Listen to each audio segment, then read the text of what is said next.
Evinizi yoxlatdırın, sonra evlərinizə sahib olun. Bu məsləhətimi unutmayın dəyərli izləyicilərimiz. Mənə çox sağ ol deyəcəksiniz. Məndən belə alsanız evinizi yoxlatdırmadan almayın. Betonun tikilişinin videolarını, şəkillərini tələb eləyin. 3,5 sotun içində Mərdəkanda 8-ci dalanda qəşəng sizlər üçün bir dənə maraqlı ev tapmışam. Meşəliyini göstərdi videomuzda. Aynur xanım sizlərə burada hovuzunu göstərək. 9 metr uzunluğunda, 1,60 dərinliyində, 3,50 enində hovuzu. Burada bir dənə mətbəx mebelini qoymayıblar, amma siz istəsəniz burada bir dənə mətbəx mebeli yığdıra bilərsiniz. Burada manqalı cam balkonla da bağlaya bilərsiniz. İsti döşəməlidir. 7 tonluq su anbarı var və yanında hovuzun filtr sistemi. O demək deyil ha, burada su yoxdur. Suyu var. Sadəcə olaraq ehtiyat igidin yaraşığıdır deyirik. Maşın saxlaya biləcəyimiz yeri. Tupik məhəllədir, 2 dənə ev yan yanadır. Ya Allah, daxil olaq evimizə keçməmişdən öncə evin ətrafını tam dövr eləmək mümkündür.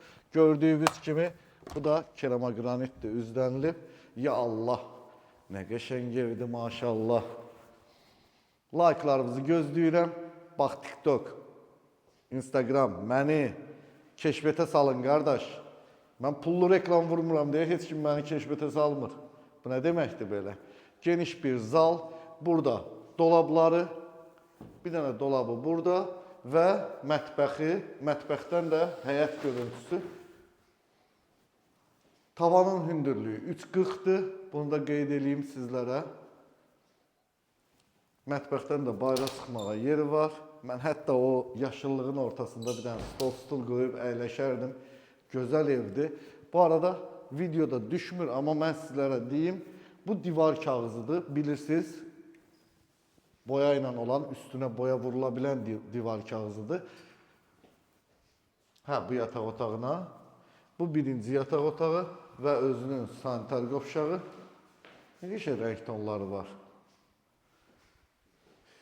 Qapıların hündürlüyü 2,15-dir.